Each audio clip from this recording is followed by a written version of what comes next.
Magandang araw po sa inyong lahat. Marami na po akong narinig na istorya tungkol sa mga kwentong aswang na ibinabahagi rin po sa inyo ng masusugid ninyong tagapakinig. Tangi ang inyong programa lamang po ang napili kong pagsulatan ng isang natatangi at nakakakilabot na aking karanasan sa nangyari po sa baryo ng Santa Fe. Naganap po iyon taong 1970, kung saan ay lumipat kami sa baryo ng matandang babae na nagbenta sa amin ng lupa. At dahil ex-convict po ako, walang gustong tumanggap sa akin. Pamilya ko at ang pamilya ng asawa ko, lahat sila ayaw sa akin, sapagkat nakapatay na raw po ako ng tao at galing sa kulungan. Hindi ko na lamang po babanggitin kung sino ang aking napatay, bilang respeto na rin po sa pamilyang naargabyado ko. Ganun naman po siguro kapag nahatulan ng guilty sa isang kasalanan. Magbabago rin ang pagtingin ng mga tao sa iyo at aalisan ka ng karapatan para makapagbago. Ang masakit, kahit po sa trabaho ay wala ring gustong tumanggap sa akin. Kaya pagsasaka po ang napili kong hanap buhay sa lugar na aming nilipatan. Ngunit ang katahimikan na hinahangad namin na mag-asawa ay kalbaryo pala ang aming mapupuntahan. Bago ko po simulan ang aking kwento, ay gusto ko pong sabihin sa inyo na ang ilang bahagi ng lugar at pangalan ng tao ay sinadya ko pong baguhin upang bigyan ng kaligtasan ang mga taong nakatira roon. Kilalanin niyo na po lamang ako sa pangalang Marco, at ito ang aking kwento. Mahal, pasensya ka na kung sa Paragos lang tayo ng kalabaw sumakay. Wala raw kasing tricycle ang pumapasok sa baryo ni Lola Esther eh. Sus, ano ka ba naman? Pati ba naman to? Ihingi mo pa sa akin ng pasensya? Okay lang ako. Masaya nga eh. Ngayon lang kasi ako nakasakay ng ganitong klaseng sasakyan. Ay nako, ang asawa ko. Kaya minahal kita ng sobre dahil sa pagiging maunawain mo sa akin. Hayaan mo, kapag nakaraos tayo, bibili tayo ng motor na kapag gusto nating pumunta sa bayan. Binola mo pa ako. Totoo naman kasing sinasabi ko sa iyo eh. Masaya ako sa bagong yugto ng buhay natin. Isa pa, huwag tayong mangangarap ng sobra, mahal. Yun lang kaya natin. Mahal, hindi ka ba nagsisisi? Nagsisisi saan? Na sumama ka sa akin, kahit nakulong ako. Ay nako, magdadrama ka na naman ba? Alam mo mahal, nang makilala kita sa kulungan, alam ko na mabuti kang tao. Saka kahit kailan, hindi ko pinagsisisihan na sumama ako sa'yo. At ikaw ang pinili kong maging asawa. Hindi naman lahat ng nakukulong ay masama, di ba? Tsaka hindi ba, kaya ka naman nakulong ay dahil pinagtanggol mo lang naman ang kapatid mo. Hindi ko lang talaga maiwasan ang hindi malungkot, mahal. Talaga bang gusto mong tumira sa lugar na to? Marco, bakit ba pala yung tanong mo sa akin? Kanina ka pa hindi mapakali ah. Ikaw yata ang ayaw sa lugar na to eh. Eh kasi naman, mahal, tignan mo ang palayan oh. Tigang, tuyo at walang buhay ang bawat paligid. Walang bahay na makikita. Parang nakakapanibago ang paligid, mahal. Malayong malayo sa itsura ng syudad. Sa una lang yan. Ayaw mo ba nun? Kapag nagsimula na tayo magtanim ng palay sa bukid, tayo lang ang magkakaroon ng bagong ani na palay. Di ba nakita mo naman? Wala sa kanila nagtatanim ng palay, kahit ng mga gulay. Pumapabor pa nga sa atin ang pagkakataon. Sana nga, mahal ko. Napakarami natin dapat patunayan. Sa pamilya mo, sa pamilya ko. hinusgahan nila ang pagkatao ko, mahal. Hayaan mo na. Ang mahalaga, hindi kita hinusgahan at hindi ka masamang tao para sa akin. Ay nako, ngayon ka pa ba panghihinaan ng loob? Kasama mo na ako? Magiging tatay ka na, mahal. O ayan, sumisipa na naman ang anak natin, no? Narinig yata yung sinasabi mo. Ang lahat ng pagod at pag-aalala ko ng mga sandaling yon ay nawala, Sir Blair. Lalo na nang maramdaman ko ang paggalaw ng tiyan ng asawa kong si Amelia. Wala nang sasaya pa sa puso ng isang ama kapag naramdaman ang pintig ng puso ng kanyang anak sa sinapupunan ng asawa. Yun ang karanasan na tuluyang nagpabago sa aking pananaw sa buhay. Muli naming itinuon ang paningin sa daan. Nang mga oras na yon ay tanghaling tapat na. Mataas ang sikat ng araw, pero hindi namin yon pansin dahil abala kami sa pagtingin sa paligid na nadadaanan namin. Nakaupo kasi kami ni Amelia sa hulihan ng paragos, kaya malaya naming nakikita ang paligid ng lugar. Sino ba naman ang mag-aakala na sa edad kong 35 taon ay magiging tatay ako? Akala ko nun tatanda na ako ng binata Sus, bakit ikaw lang ba? Ako rin naman 28 taong gulang na ako. Bago binayayaan ng anak. Pero pakiramdam ko, Daisy pa rin ako. Ha? Anong Daisy? Daisy 8. Hindi ko napigilan ang hindi matawa sa biro na yon ni Amelia. Akala ko talaga niloko niya ako sa edad, kaya nahalikan ko siya sa kanyang kamay. At sa pagtungo ko, biglang gumewang ang gulong ng paragos. Napansin namin na nasagasaan ng gulong nito ang isang kalansay ng kalabaw. Bumakas ang takot sa mukha ng aking asawa dahil sa labis na gulat. Kaya naman, agad ko siyang niyakap ng maigpit at tinakluban ang kanyang mga mata. Humingi naman ng pasensya sa amin ang lalaking nakasakay sa ibabaw ng kalabaw na siyang may hawak sa tali noon. Salamat na lang talaga sa lalaki na yon dahil libre niya kaming pinasakay sa kanyang paragos. Ang paragos ay ang karitong hila-hila ng kalabaw na madalas na ginagamit ng mga magsasaka para maghatid ng kalakal sa malayong lugar. At dahil natakot ang asawa ko, sinikap kong pakalmahin ang loob niya. Huwag kang matakot, mahal. Marami raw talagang namatay na hayop sa lugar na to dahil bihira raw umulan Walang mainom na tubig at namatay ang mga damo na pinagkukunan nila ng pagkain. Pero sana naman, ibinaon nila yung patay na kalabaw bilang pagpapahalaga nila sa buhay ng hayop na minsang naging katulong nila sa pagtatrabaho nang hindi naman pakalat-kalat sa daan. Hayaan mo na. Huwag ka na magalit. Natakot ka ba? Medyo lang naman. Nagulat lang talaga ako. Tsaka, yung amoy ng katawan ng kalabaw, amoy bulok. Para ka namang ewan. May mabango ba naman na patay na hayop? Tinawanan ko na lang ang sinabing yun ni Amelia dahil gusto kong mawala ang takot na nararamdaman niya. 9 na buwan ng buntis ang asawa ko. Kabuwanan niya na. Pero nagiging sensitibo pa rin siya sa mabahong amoy sa kanyang paligid. Ilang linggo na lang ay makikita ko na ang unang anak namin ni Amelia. Ganon daw talaga kapag nanganganay. Minsan lumalampas daw ng 6 na araw bago manganak. Kaya lahat ng paraan sa pag-iingat ko sa mag-ina ko ay ginawa ko.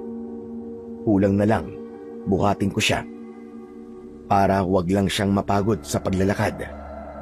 Habang hawak ko ang kamay ni Amelia, ay napasulyap ako sa alaga naming aso na si Pulgoso. Panay ang linga ng hayop sa paligid na para bang hindi napapakali. Tignan mo nga si Pulgoso, oh. Parang ayaw niya sa lugar na to. Ano ka ba naman, Amelia? Pati ba naman si Pulgoso napapansin mo pa? Muling tumahimik si Amelia at ibinaling niya ang tingin sa ibang direksyon ng daan. Pagkalipas ng isang oras, tumigil ang kalabaw. Napansin ko kasi na ayaw nang maglakad ng kalabaw sa bahagi ng mabatong kalsada. Kaya napilitan ang lalaki na huminto sa tapat nun. Sinabi niya sa amin na hindi na raw kayang pumasok ng kalabaw sa baryo ng Santa Fe. Paahon daw ang daan at mahihirapan daw ang kalabaw niya dahil sa mga dala niyang mga kalakal. Napatingin ako sa muka ng aking asawa dahil kailangan naming maglakad papasok sa baryo. Mabuti na lang ng mga panahong yon, konti lang ang dinala naming gamit. 2 bag lang ang dala ko. Hindi ko na pinagdala ng bag si Amelia para hindi siya mahirapan sa paglalakad. Mahal, paano ba to? Hanggang dito na lang daw. Kaya mo bang maglakad? Oo naman, mahal. Exercise na rin to para madali akong manganak. Sigurado ka ba? Oo nga, ano ka ba? Huwag ka nga masyado mag-alala. Sanay akong maglakad ng malayo. O sige. Hawakan mo na lang ang tali ni Pulgoso. Baka awayin siya ng ibang aso rito eh. Mabuti na may tali siya para hindi na rin tumakbo. Oo na. O tara na. Magsimula na tayo maglakad.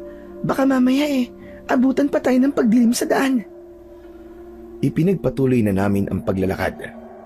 Tumawid kami sa pilapil ng palayan hanggang sa pag-akyat sa burol. Ngunit pagdating namin sa kabilang burol, tumambad sa aming paningin ang tigang na palayan. Sunog na mga kahoy at walang tubig na ilog. Para kaming nasa ibang planeta ng mga sandaling yon. Naramdaman ko para bang nagulat din si Amelia. Kaya kahit hirap ako sa pagdadala ng bag, ay nagawa ko pa rin siyang hawakan sa kamay. Napansin ko rin si Pulgoso na para bang may kinakatakutan. Umuungol ito na para bang umiiyak. Nang magtama ang aming paningin ng aking asawa, nakita ko rin ang pag-aalala sa mukha niya. Marco, kanina pa tayo naglalakad pero wala pa rin tayong nakikitang bahay. Sigurado ka ba, mahal, na wala kang nakalimutan na sinabi ni Lola Esther? Wala naman siyang ibang sinabi. Maliit lang daw ang Santa Fe, kaya hindi raw tayo maliligaw. Sinunod naman natin kung ano ang mga sinabi niya. Kaya huwag ka mag-alala. Ituloy na lang natin ang paglalakad. Sa pagpapatuloy ng paglalakad namin ng asawa ko, napansin ko ang paligid. Malawak ang damuhan na merong mga nagkalat na katawan ng patay na hayop. Kaya ang itsura ng lugar na yon ay nakadagdag sa takot na nararamdaman naming mag-asawa.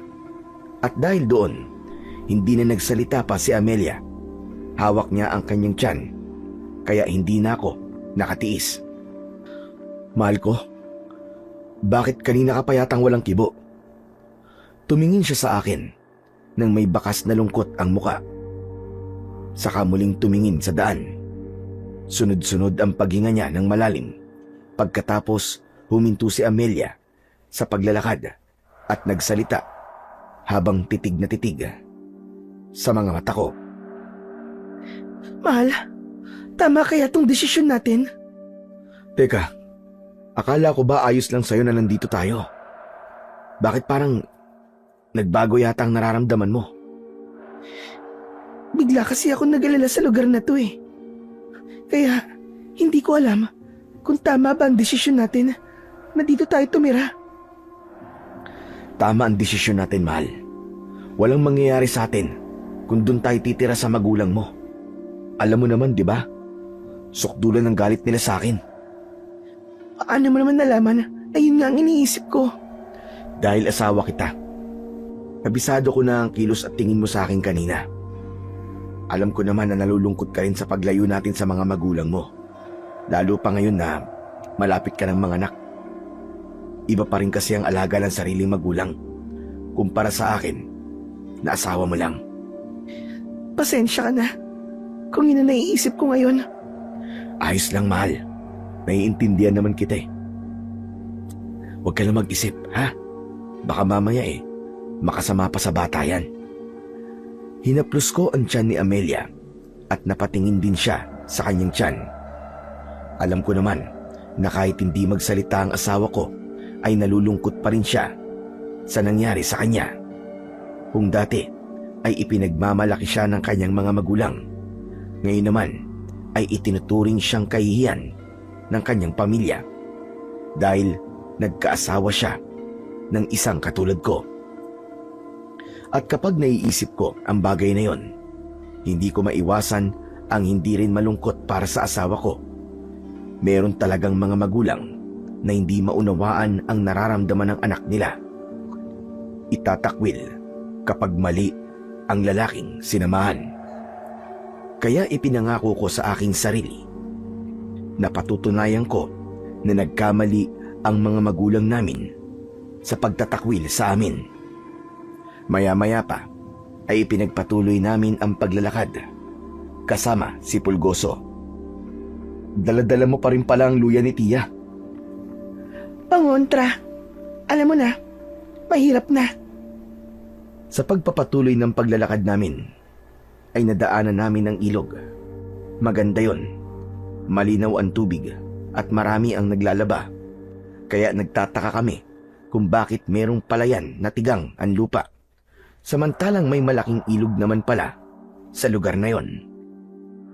Bakit kaya parang ipinagkakait nila ang ilog sa kabila ng burol? Hinayaan nilang maging tigang ang palayan doon. Sayang naman, no? Malay mo naman kung merong ibang dahilan. Kahit na ano pa ang dahilan nila, pagdadamot pa rin yun, di ba? Kung sa bagay, tama ka naman. Marco, teka lang. Tignan mo yung mga babaeng naglalaba, oh. Lahat sila nakatingin sa atin. Grabe naman ang mga taong yan. Ang sama kong makatingin. Para tayong kakainin ng buhay, ah. Kanina ko pa napapansin. Hindi lang ako nagpapahalata sa'yo. Talaga bang malakas ang pangontra ng luya para sa buntis? Oo naman.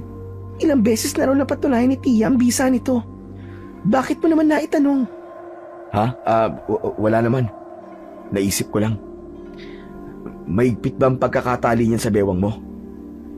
Yumuko ang asawa ko at sinuri ang bewang niya. Nakita ko naman na maayos ang pagkakatali ng luya sa bewang ni Amelia. Hindi ko alam kung bakit bigla akong naging balisa ng mga sandaling yon. Ganito yata talaga ang pakiramdam kapag napunta sa ibang lugar. Idagdag pa ang panay pag-atras ni Pulgoso habang nababahag ang buntot na tila ba may kinatatakutan. Humawa ka mabuti sa braso ko, ha? Baka mamaya madulas ka sa mga bato. Naramdaman ko sa aking braso ang nanlalamig na kamay ni Amelia. Kaya alam ko na sa mga sandaling yon ay kinakabahan din siya. Maya-maya pa ay nakatawid na kami sa ilog habang nararamdaman pa rin ang masasamang tingin ng mga kababaihan na naroon. Iniisip ko na lang na baka ngayon lang sila nakakita ng lalaking may tato sa katawan. Kaya nila pinagtitinginan kaming mag-asawa. O baka naman ay nagagandang lalaki lamang sila sa akin. Kaya hindi sila kumukurap sa pagtingin sa akin. Lahat ng posibleng dahilan ay inisip ko ng mga sandaling yon para mabawasan ang pag-aalala na nararamdaman ko. Mahal, mukhang madulas ang daan sa pilapil ng palayan. Ligtas ba kung tutuloy tayo dyan? Oo, akong bahala sa'yo. Parang nararamdaman ko na ang pagod, mahal. Kanina pa tayo naglalakad Sumasakit na rin pati tiyan ko. Ano kaya kung magpahinga na muna tayo? Ha? Naku, ganun ba? Sandali. Hahanap muna tayo ng puno na pwede nating masilungan. Inilinga ko ang paningin ko sa paligid ng lugar. Pero natanaw namin ang maraming bahay na gawa sa kugon at kawayan. Merong mga tao na naglilinis ng kanilang harapan. Nagwawalis ang mga babae. May ilang kalalakihan na nagsisibak ng kahoy na panggatong. Pero ang mas umagaw sa aming atensyon, ang mga banderitas na isinasabit ng ilang lalaki sa gilid ng daan. Teka, mahal. Kaya pa ba? Konting tiis pa. May mga bahay na akong nakikita eh. Sa palagay ko, nandito na tayo sa baryo ng Santa Fe. Kung sa bagay, para makapagpahinga ako ng maayos, baka gabihin pa tayo sa daan eh. Ang sabi pa naman ni Lola Esther, marami raw aayusin sa bahay. Huwag kang mag-alala. Nadala ko naman ng martilyo ng matandang nakasama ko sa kulungan eh. Karpintero kasi siya roon sa loob. Kaya na makalaya siya, sa akin na iniwan lahat ng mga gamit niya. Hindi ko naman inaasahan na magkakaroon pala ito ng silbi sa akin sa paglipat natin dito. Parang sinadya talaga ng pagkakataon, no? Mabuti na lang talaga at naalala mong dalhin. Bigla kong naalala ang tungkol kay Lolo Agno na nagbigay sa akin ng magandang martilyo. Yun ang naging regalo niya sa akin nang makalaya siya sa kulungan. Magmula noon, madalas ko nang dinadala ang martilyo kahit saan ako magpunta. Muling nabaling ang atensyon ko sa lugar na aming kinaroroonan. Kahit paano ay nawala ang takot na nararamdaman ko, pati ng asawa ko, dahil tuluyan na kaming nakahinga ng maluwag nang makita ang kabuuan ng lugar na yon. Pagkalipas ng ilang minuto, sa wakas, narating namin ang maliit na tarangkahan ng baryo kung saan ay pinagtitinginan na naman kami ng mga tao, lalo na ang asawa ko na nakakapit sa aking braso. Si Pulgoso naman ay nakasiksik din sa aming dalawa ni Amelia. Dahan-dahan kaming naglakad, kaya napansin namin na tumigil ang lahat sa kanilang mga ginagawa, pati na ang mga kalalakian na nag-aayos ng banderitas sa gilid ng daan. Mahal ko, nakita mo ba ang itsura ng kanilang banderita sa gilid ng daan? Oo, bakit? Mukha kasing ano eh. Mukhang ano, Amelia? Hindi naman mukhang banderitas yan eh. Parang pinato yung bituka ng hayop. Mahal, huwag mong takutin ang sarili mo. Ano ka ba? Huwag mo nalang pansinin ang mga yan. Alalahanin mo, buntis ka. Baka makasama sa'yo kung palagi mong papansinin ang mga ginagawa nila. Malay mo naman, meron silang kaugalian dito. Hayaan mo na lang. Nasabi ko lang yun sa asawa ko para wag na siyang matakot. Gusto ko tuloy pagsisiyan ang pagpunta sa baring yun dahil sa mga taong nakatira doon. Pero kahit may kakaiba kaming napapansin, nanatili pa rin kaming kalmado at ipinakita ko sa aking asawa na matapang ako at kaya ko siyang protektahan anuman ang mangyari. Ilang saglit pa ay may humarang sa amin na isang lalaki. Wala siyang damit na pang-itaas, kagaya ng ibang mga lalaking naroroon. Suot lang nila ang salawal na puti. Ang mga babae naman ay nakasuot ng bestidang kulay puti. Ang laylayan nun ay halos sumayad na sa lupa, para akong ibinalik sa sinaunang panahon. Maya-maya pa ay nabaling naman ang atensyon namin sa lalaking nagsalita. Napansin ko, may baril siya sa gilid ng kanyang bewang. Nagsindi ang lalaki ng sigarilyo at iniabot niya yon sa akin. Sigarilyo? Sige ho, salamat na lang. Ayos lang ho. Hindi naman ako naninigarilyo eh. Saan kayo galing? Batangas ho. Bakit kayo nandito? Dito kasi kami nakabili ng lupa. Kami ang nakabili ng lupain ni Lola Esther. Diyan po sa unahan ng baryo. Yung po may malawak na palayan. Oo. Si Lola Esther. Matagal nang abandonado ang lupa at bahay na yon. Sana tinignan niyo muna bago binili. Mukha kasing marami kayong aayusin dun eh. Ayos lang ho. Marunong naman po akong magkarpintero eh. Napansin ko kagad na hindi nakatingin sa akin ang lalaki. kundi sa tiyan ng asawa ko. Biglang bumundol ang kaba ko. Naramdaman din ni Amelia ang kakaibang tingin ng lalaki sa kanya. Kaya mas sumiksik siya sa akin. Naisip ko na lang na baka ganun lang talaga sila kung makatingin. Dahil maganda at kakaiba ang suot namin na damit kumpara sa kanilang mga kasuotan. Maya-maya pa ay muling nakipag-usap sa akin ang lalaki na para bang umaasta siyang matagal na kaming kakilala. Habang hindi pa rin niya inaalis ang tingin sa tiyan ng asawa ko. Mas hinihigpitan ko ang pagkapit sa kamay ng asawa ko. Kulang na lang ay magtago siya sa likod ko. Saka ko lang naman napansin na may bahid ng dugo ang balat ng lalaki. Kaya pala naaamoy ko ang malansang singaw ng katawan niya. Hindi naman yon nakaligtas sa kaharap ko. Nahuli niya akong nakatingin sa balat niya. Eto ba? Naku, pasensya na kayo. Malansa katawan ko eh. Paano? Nagkatay kami ng baboy kanina. May konti kasi kaming pagsasalo mamayang gabi. Kaya minamadali namin ang pag-aayos sa mga banderitas. Kaya hindi ko napansin na marumi pala ang katawan ko. Ano po ba ang okasyon? Konting salo-salo lang ng pamilya. Halos lahat kaming nakatira rito magkakamag-anak. Walang iba rito. Maliban sa inyong mag-asawa. Magtatanong pa sana ako sa lalaki nang maramdaman ko ang kamay ni Amelia sa braso ko na para bang hinihilan niya na ako para umalis sa lugar na yon. At teka, matanong ko lang. Saan ba kayo sa Batangas? Trapeche po. Alam ko yun.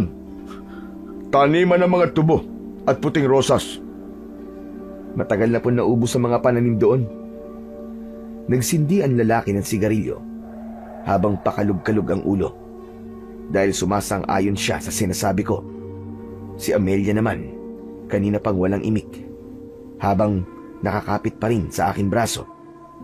Ganun talaga kapag nasa ibang lugar, kailangan makisama, lalo na sa mga tao na nakatira doon. Kailangang hindi sila tatalikuran kapag nakikipag-usap. Yun ang pagpapakita ng respeto at pakikisama sa mga tao sa baryo. Ako nga pala si Natoy. Ako ang namumuno sa baryo na to. Kapag may problema, magsabi lang kayo at ako na ang bahalang umayos. Kaya kung kailangan nyo ng tulong ko, huwag kayong mahihiyang magsabi. Salamat po, Mang Natoy. Dito walang problema. Tahimik ang lugar namin. At malulusog ang mga tanim. Kaya lang, noong nakaraang buwan, nagkaroon ng epidemya eh. Epidemya? 20 batang namatay. Hindi namin alam kung bakit. Wala makapagpaliwanag. Kaya sinunog na lang namin ang mga bangkay nila. Sabay hit-hit ni Mang Natoy ng sigarilyo niya habang nakatungo. Hindi siya tumitingin sa aming mag-asawa, pero ramdam ko ang panginginig sa kamay ni Amelia. Humihigpit ang pagkapit niya sa braso ko. Naplos ni Amelia ang kanyang tiyan dahil nag-aalala siya para sa kaligtasan ng aming anak. Alam ko na natatakot na ang asawa ko, kaya hinawakan ko ang kanyang kamay saka pinisil ng maraan. Tumingin siya sa akin, pero dahil nakamasid sa amin si Mang Natoy, parang nabasa niya kung ano ang iniisip namin. Huwag kayong mag-alala. Ligtas ang asawa at anak mo rito. Tila nararamdaman din ng aming kaharap ang takot na nararamdaman ng aking asawa.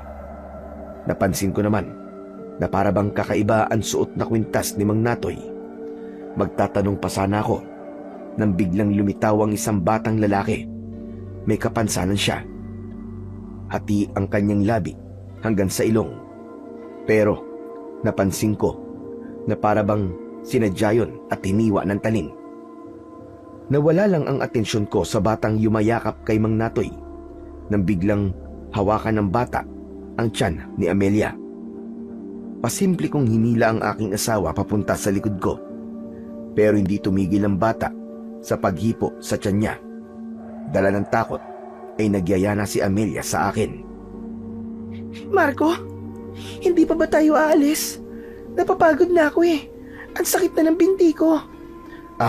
Oo, aalis na tayo. Huwag na kayo mag-alala mag-asawa. Tapos naman na ang epidemya. Lalaki na malusog ang anak niyo rito. Siya nga pala. Ito ang anak ko, si Kiko. Mahilig talaga siya sa buntis. Kasi gusto niya na magkaroon ng kapatid. Kaya po pala ganyan siya. Mang Natoy, paano po ang bibig niya? Yun ba? Nataga ko. Napagkamalan ko kasing aswang nang minsang malasing ako. Akala ko talaga napatay ko nga eh. Mabuti na lang at nakaligtas ang anak ko. Nagulat ako sa sinabing yun ni Mang Natoy. Tumayo ang mga balahibo ko sa katawan habang pinagmamasdan ko ang paghaplos niya sa ulo ng anak. Patuloy pa rin ang bata sa paghipo sa tiyan ng asawa ko. Kaya sinaway na siya ni Mang Natoy. Hoy, ano ka ba? Baka mamaya masaktan si...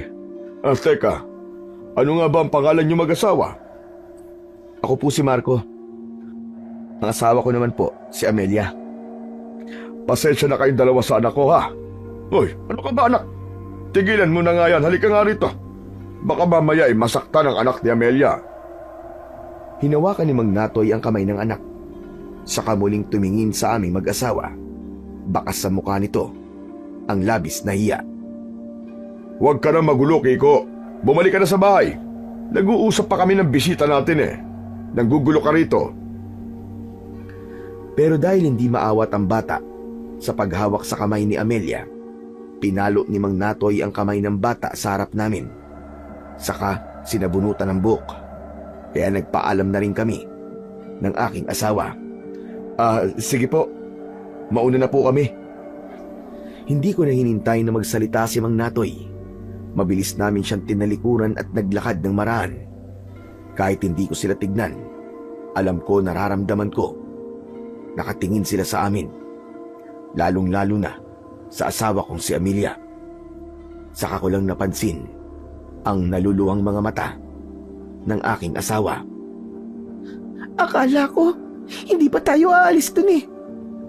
Kapag napapakwento ka talaga, limot mo na ang totoong sadya natin sa lugar na to. Nakakainis ka. Kanina pa kita hinihila eh. Pambihira ka talaga, oo. Sandali lang, ang puso mo naman. Galit ka na naman kaagad. Makakasama sa anak natin yan eh. Ikaw naman kasi, nakita mo na nga na halos haluin na ng batang yun ang tiyan ko. Kontento ka pa rin sa pakikipag-usap sa lalaking yun. Oo, naaawat na. Huwag ka na magalit, mahal. Pasensya ka na talaga. Hindi ko lang talaga maiwasan si Mang Natoy kasi mabuti naman yung pakikitungo niya sa atin eh. Kaya huwag ka na magalit. Hayaan mo at sa susunod, iiwasan na lang natin yung bata. At si Mang Natoy kung gusto mo. Ayos ba yun? Akala ko, pagtapos naming mapansin ang kakaibang lugar na yon sa bakuran ni Mang Natoy, ay tapos na ang takot na mararamdaman namin ni Amelia. Pero, nagkamali ako. Nadaanan namin ang ilang pangkat ng mga kababaihan na nakasuot ng kulay itim na bestida. Magulo ang kanilang buhok at ang paraan ng kanilang pag-iyak ay parang alulong ng aso. Kaya si Pulgoso naman ang naging balisa ng oras na yon. Tinahulan niya ang mga babaeng walang tigil sa pagyuko sa lupa. Diyos ko naman, ano bang klaseng lugar to? Parang gusto ko na yatang magsisi na nagpunta tayo rito, Marco. Huwag kang mag-alala. Baka naman nagluluksa lamang sila. Mukha naman silang namatayan ng mahal sa buhay. Hindi ba't nabanggit ni Mang Natoy na marami ang namatay na bata sa baryong to? Sinasabi mo ba na baka mga yan ng mga ina na nawalan ng anak? Oo. Baka hindi nila kinakaya ang sakit. Kaya sila nagkakaganyan. Marco, natatakot ako. Natatakot ako para sa kaligtasan natin at ng anak natin. Ano ka ba naman? Walang mangyayari sa atin at sa anak natin. Hinding-hindi ko yung papayagan. Upang mabawasan ang takot na nararamdaman ng asawa ko, niyakap ko siya ng maigpit. Saka lang namin napansin na sementeryo pala ang lugar na yon dahil sa mga krus na nakabaon sa lupa. Kaya kahit papano, nabawasan ang pangamba ko dahil hindi sila takot sa krus. Ibig sabihin lang nun ay hindi sila mga aswang. Alam kong nakita rin yun ng asawa ko, kaya kahit papano ay naging kalmado rin siya. Ipinagpatuloy namin ang paglalakad at hindi nagtagal ay bumungad sa amin ang isang lumang bahay na may mga puno sa palibot. Ibinaba ko ang dala kong mga bag, saka humarap sa aking asawa. Dito na tayo titira, Amelia. O ano? Maganda naman ang bahay, di ba? Maganda nga, pero kakaiba naman ang lugar. O akala ko ba gusto mo rito? Hindi na ngayon, Marco. Pagkatapos ko makita ang mga tao nakatira rito, gusto ko ng pagsisiyan ng pagsama sa iyo rito. Ano ka ba naman, Amelia? Akala ko ba nagkasundo na tayo? Yun din ang akala ko eh. Huwag mo na munang husgahan ng lugar na to. Subukan na muna nating kahit 2 araw lang. Kapag hindi talaga pwede, abay di, babalik na tayo ng Batangas. Isang malalim na buntong hininga ang itinugon lang sa akin ni Amelia. Hindi niya ako kinausap. Basta siyang pumasok sa loob ng bahay at nag-ayos ng mga gamit. Hinayaan ko na lang siya dahil hanggat maaari, ayaw ko nang may pinagtatalunan kaming mag-asawa para hindi na lumaki ang gulo. Hinayaan ko muna siya na mag-isa. Ako naman ay naghanda ng mga kakailanganin sa pagpapanday ng sira sa bahay. Pagkatapos kong ayusin ang gamit, ay umakyat na ako sa bubong. Inayos ko na rin ang bubong. Pagkatapos ay isinunod ko naman ang mga sirang dingding. Sinigurado ko na maganda ang pagkakagawa ko nun at natutunan ko rin naman yon kay Lolo Agno. Kahit hindi ko nakikita si Amelia, alam ko na hawak niya ngayon ng santo na may tinik sa ulo o ribulto ng Panginoon. Katoliko po kasi kami at yun ang aming paniniwala. Ako naman po, simula nang makulong, alam ko na nagkulang na rin po ako sa pananampalataya sa Panginoon. Hindi na po ako madalas na tumatawag sa Kanya o manalangin man lang kahit ilang saglit lang. Katwiran ko ng mga sandaling yon. Basta alam ko na may Diyos ay sapat na yon. Nang matapos ako sa pagkakarpintero, ay muli ko yung pinagmasdan. Ayos na to. Pwede na akong pumasok sa loob. Paglinga ko sa paligid, ay napansin ko ang asong si Pulgoso. Panay ang pagtahol niya sa harap ng kakawyan na malapit sa aming bahay. Para bang may nakikita ito na hindi nakikita ng ordinaryong tao. Nilapitan ko ang alaga kong hayop, sakay nawakan ng kanyang likod. Itinali ko muna siya sa hagdan bago ako tuluyang umakyat sa itaas ng bahay. Pagpasok ko sa loob, nakadisplay na ang mga santo sa tapat ng pintuan. At dahil malapit ng dumilim ng mga sandaling yon, meron na yung kandila. Hinanap ng aking mga mata si Amelia at nakita ko na siya na hinihimas niya ang kanyang tiyan. Baka sa mukha niya ang sakit na para bang nahihirapan siya sa kanyang tiyan. Napansin ko rin na butil-butil ang pawis niya sa noo. Nilapitan ko siya at hinawakan ang kanyang tiyan. Mahal ko, ano ba nangyayari sa'yo? Masakit na masakit ang tiyan ko, Marco. Nagsimula lang to nang hawakan ng batang yun ang tiyan ko. Ganun ba? Sandali lang at may dinala yata ako ditong bote ng langis. Hahaplasan ko ang tiyan mo. Agad akong naggalungkat ng bote ng langis sa loob ng bag ko. Nang makita ko yon, ay agad kong inihaplas sa tiyan ng asawa ko. Matigas yun, kaya napatingin ako sa kanya. Mahal, hindi naman kaya manganganak ka na? Hindi pa ako manganganak. Wala pa namang lumalabas sa akin eh. Nagsimula lang talaga to nung hawakan ng bata ang tiyan ko. Baka naman nag-iisip ka lang ng kung ano-ano. Teka, naniniwala ka ba sa usog? Yung sumasakit ang tiyan kapag may nakakausap na taong pagod o gutom. Balis yun sa kabikulan. Pero sa atin, usog ang tawag doon. Kahit ano pa ang tawag doon, naniniwala ako. Kasi kanina naman, ayos pa ang pakiramdam ko eh. Simula nung makausap natin na magkabang yun, sumakit na ang tiyan ko. Baka nauusog na ako, Marco. O sige, ganito na lang. Kapag hindi nawala ang sakit ng tiyan mo, sa langis na inilagay ko, maghahanap tayo ng albularyo sa lugar na to at ipapagamot kita. Tumango ang asawa ko sa sinabi ko, habang himas pa rin niya ang kanyang tiyan. Nakangiwi ang mukha niya na lalong nagbigay sa akin ng labis na pag-aalala. Bakit hindi ko naisip yun? Sana, inuna ko na muna na maghanap ng albularyo bago ako nagkarpintero. Kahit naman magsisi ako ng mga sandaling yon, huli na. Nangyari na yon sa asawa ko. Pagsapit ng gabi, hindi pa rin humihiga sa katre si Amelia. Kaya bumangon na rin ako. Mahal, kumusta na ang pakiramdam mo? Masakit pa ba tiyan mo? Oo eh, ayaw talagang mawala. Ang sakit talaga, Marco. Sige na, maganda ka na. Maghahanap tayo ng albularyo. Magtatanong-tanong ako sa mga tao rito. Baka may alam silang manggagamot. Pero Marco, gabi na eh. Kesa naman magtiis ka dyan buong magdamag. Baka kung ano na yan eh. Inalalayan kong tumayo si Amelia at binihisan ko siya ng damit. Saka pinag-jacket ko na rin. Dinala ko ang lumang gasera at itak na madalas kong ginagamit. Itinago ko yun sa aking likod. Isinuksok ko sa aking bewang at tinakluban ng damit.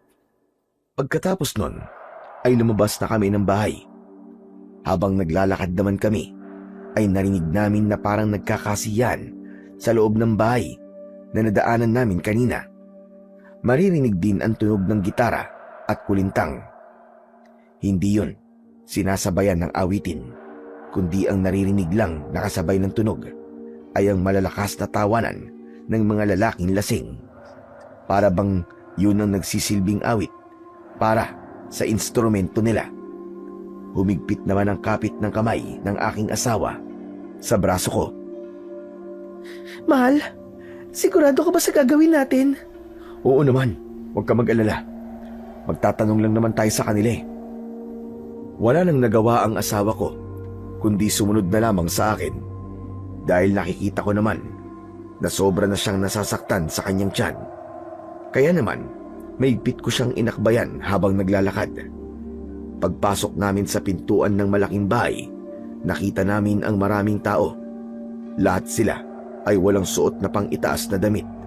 Nagkakasiyahan sila na para bang meron silang sariling mundo. Agaw pansin din sa amin ang isang matandang babae. Hawak ang isang instrumentong kung tawagin ay kulintang. Nung una ay hindi ko alam ang ibig sabihin ng instrumentong yun. Pero nang marinig ko ang tunog nun, para bang inuutusan nun ang mga taong naroroon na manahimik. Hindi na lang namin sila pinansin dahil baka mas lalo lamang kaming magtawag ng atensyon. Hanggang sa makita ko ang isang matandang lalaki. Bulag siya at sunog ang kanyang muka. Kinilabutan ako dahil para siyang naaagnas na bangkay. Sobra talaga ang takot na idinulot ng mga tao na yon sa aming mag-asawa. Kaya kahit ganun ang nararamdaman ko, nanatili akong matatag para sa asawa kong si Amelia.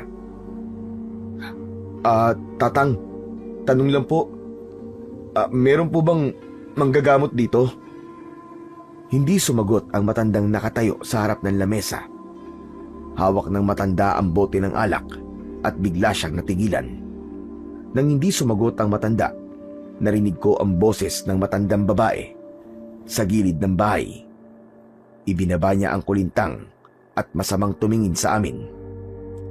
Wala na. Wala nang manggagamot sa baryong ito. Napatitig ako sa matandang babae nang magsalita siya ng ganun. Habang nakatingin siya sa asawa ko, kakaiba ang kanyang mga mata. Pati ang maitim niyang labi. Hulubot ang kanyang muka at magulo ang kanyang buhok. Sa tingin ko, siya ang namumuno sa lugar na yon. Mas lalong natahimik ang buong bahay na yon, na kung susuriin ay parang bahay aliwan. Lahat ng mga taong naroroon nakatingin lang sa amin ng seryoso. Maya-maya pa ay lumapit sa amin ng pamilyar na lalaki. Si Mang Natoy. Mukhang nakainom na siya dahil medyo pasuray-suray na ang kanyang paglalakad. Oh, kayo pala. Kumusta kayo mag-asawa sa bahay na nilipatan nyo? Ayos lang po. Naghahanap lang po kami ng manggagamot. Aba bakit? Sumasakit ba ang tiyan ni Amelia? Hindi ko inaasahan na bigla niyang hahawakan ng tiyan ng aking asawa. Sa una ay hinayaan ko siya dahil baka nagmamalasakit lang siya sa amin. Ano ba masakit sa iyo, Amelia? Masakit ba ang tiyan mo? Hindi inalis ni Mang Natoy ang kanyang kamay sa tiyan ng asawa ko at halata ko naman na hindi komportable si Amelia sa ginagawa niya na yon kay Mang Natoy. Kaya tinabig ko ang kanyang kamay. Oh, bakit? Huwag niyo po siyang hahawakan. Bakit naman? Inaalam ko lang naman kung masakit talaga ang tiyan niya eh. Nagmamalasakit lang naman ako sa kanya. Ang damot mo naman. Hindi ko nagustuhan ang kanyang mga sinabi. Kaya nang muli niyang hahawakan ng tiyan ng aking asawa, malakas ko nang tinabig ang kanyang kamay. Nagsipagtayuan din ang mga kamag-anak niyang naroroon, habang ang matandang babae ay nakatingin sa amin at nanatiling nakaupo sa bangko. Ang matandang lalaki naman, na may sunog ang muka at bulag, ay lumapit sa may pintuan. Nagkatinginan kami ni Mang Natoy habang hawak ko pa rin ang kanyang kamay. Ano? Hindi mo ba bibitiwan ang kamay ko? Dahil hindi ko binitiwan ang kamay ni Mang Natoy, malakas niyang hinila ang kamay niya mula sa pagkakahawak ko at agad niya akong sinuntok sa aking muka. Kasunod nun, sinakal niya ako. Naramdaman ko ang magaspang niyang mga kamay. Bumaon ang kuko niya sa leeg ko. Dahil dun, natakot ng gusto si Amelia. Marco! Mang Natoy, ano ba? Bitiwan niyo po ang asawa ko!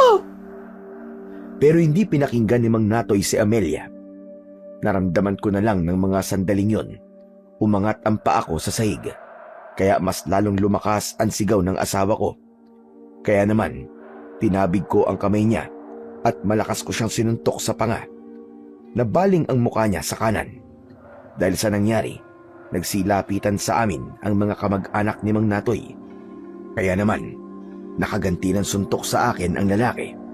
Sa pagkakataong yon, muli niya akong sinakal sa leeg at iniuntog niya ako sa dingding.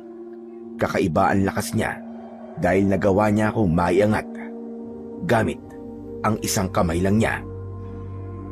Ikaw na nga tinutulungan. Ang yabang mo pa! Marco! Marco! Dayo lang kayo dito ah. Kung makaasta ka, kala mo may ibubuga ka. Ika! Tama na yan! Pauwiin niyo na sila! Bigla kong naramdaman ang pagluwag ng kamay ni Mang Natoy sa aking leeg. Kasunod ng pagsalita ng matandang babae. Umuwi na kayo. Buntis siya. Hindi siya dapat natatakot. Habang nagsasalita ang matandang babae, nakatingin siya sa tiyan ng aking asawa. Saka lang ako tuluyang pinakawalan ni Mang Natoy. Para bang batas sa lugar na yon ang utos ng matandang babae. At si Mang Natoy naman, ang matapang na tauhan ng matanda. Pero ang matandang lalaki kanina na pumigil kay Mang Natoy, sa kanya ako naiwagaan. Hindi siya katulad ng mga taong naroroon. Iniligtas niya ako sa kamay ni Mang Natoy. Sa pagkakataong yon, pinili naming umalis dahil nag-aalala ako sa kaligtasan ng asawa ko. Pero kung nagkataon na wala akong inaalala, sinisigurado ko na mapapatay ko silang lahat. Yun ang isang bahagi ng aking pagkatao na hindi ko maaaring ipagsabi kahit na kanino. Iba akong magalit dahil hindi ko kayang kontrolin ang galit ko. Hindi ako natatakot pumatay ng tao, lalo na kapag alam kong nasa tama ako. Ayoko nang inaargabyado ako. Mula sa pagkabata, laman na ako ng gulo. Madalas akong napapaaway. Kaya naman, ang nangyari ngayon ay pangkaraniwan na lamang sa akin. Nagbago lang ako nang makilala ko at maging asawa si Amelia. Pero kapag siya na ang masasaktan, hindi ako magdadalawang isip na pumatay para sa aking pamilya. Pagdating namin sa bahay, napansin ko na nanginginig ang katawan ni Amelia dahil sa takot. Nakaupo siya sa bangko sa harap ng lamesa. Sa ibabaw naman nun ang isang gasera. Mahal, patawarin mo ko ha. Kung nangyari yun sa harap mo kanina. Hindi nagsalita si Amelia para bang hindi niya makalimutan ang mga nangyari kanina. Kaya kumuha na lang ako ng dilata para maghanda ng pagkain. Nagutom ako sa suntok ni Mang Natoy. Pero syempre, kailangan kong baliwalain ang sakit para hindi na mag-alala ang asawa ko. Sa maghapon na yon, hanggang hating gabi, parang ang dami nang nangyari sa amin. Pero nang mapansin ko na hindi pa rin siya nagsasalita, ay tinanong ko na ang asawa ko. Oh, mahal, ano na naman bang iniisip mo?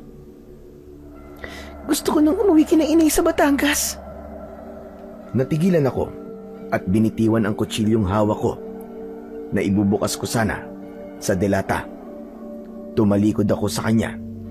Bigla akong nakaramdam ng sakit dahil sa sinabing yon ng asawa ko. Hindi tayo babalik sa Batangas at walang aalis. Hindi tayo aalis dito. Tumayo si Amelia at lumapit siya sa akin. Naramdaman ko ang malamig niyang kamay sa aking braso habang nakatalikod pa rin ako sa kanya. Marco, ano ka ba? Bulag ka ba? O naglalakas-lakasan ka lang ng loob? Alam mong hindi ko ugali ang umatras o matakot sa ibang tao. Alam mo yan, Amelia? Hindi ka ba nag-aalala? Hindi mo ba talaga nakikita kung anong klaseng lugar to? O binabaliwala mo lang ang nangyari sa'yo kanina? Hindi tayo aalis.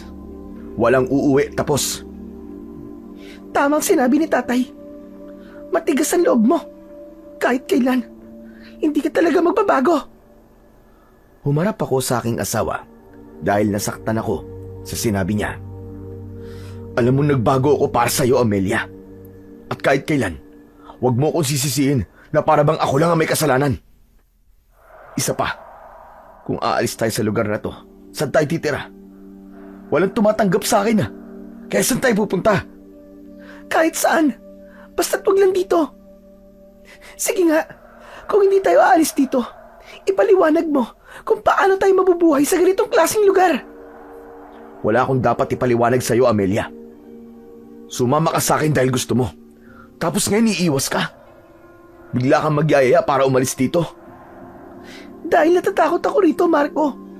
Natatakot ako sa mga mangyayari sa atin dito. Pati sa magiging anak natin. Pakiramdam ko, hindi tayo ligtas sa lugar na to. Walang mangyayari sa atin dito. Paninindigan kita. Poprotektahan kita. Kayo na magiging anak natin. Hinaplos ko ang kanyang pisngi para pigilan siya na wag na kaming umalis sa lugar na yon. Nag-aalala rin naman ako sa maaaring mangyari. Pero alam ko sa sarili ko nun na maipagtatanggol ko sila kahit kanino. Hindi ko lang kayang magpakita ng kaduwagan sa iba. Hindi ko hahayaan na tapakan nila ang pagkatao ko. Ng mga oras na yon, pilit kong pinapaniwala ang aking sarili na hindi masamang tao ang mga nakatira sa baring yun. Hindi ako naniniwala sa nararamdaman ng asawa ko kahit may minsan na naguguluhan na rin ako. Pero dahil sa walang tumanggap sa akin sa syudad, kaya nagpipilit pa rin akong tumira sa baryo ng Santa Fe. Sa pagpapatuloy ng pag-uusap naming mag-asawa, ay hinikayat ko siya na manatili sa bahay na yon. Amelia, mas makabubuti Nakalimutan mo na lang ang mga nangyari kanina. Habang nag-uusap kami ng asawa ko, biglang nag-ingay si Pulgoso. Kasunod ng paglagabog ng aming pintuan. Hindi yun simpleng katok lang, parang nagmula yun sa kamao. Kasabay ng ingay na yun, ang tunog naman ng kulintang sa labas ng aming bakuran. Biglang nanahimik si Pulgoso, kaya naman dinampot ko ang kutsilyo at itinago ko yun sa aking likod. Bumukas naman ang takot sa muka ng aking asawa. Dito ka muna, Amelia. Huwag kang lalabas. Nilapitan ko ang pintuan habang ang kutsilyo ay hawak ko. Sa pagbukas ng pinto, pumasok ang malakas na hangin kaya namatay ang nakasinding 2 kandila sa tabi ng santo. At sa pagbungad ko sa pinto, nakita ko si Mang Natoy. Nakatayo siya sa harapan ko. May kasama siyang lalaki sa likod niya. Kasama rin ang anak niyang si Kiko na nakaupo naman sa may puno ng hagdanan.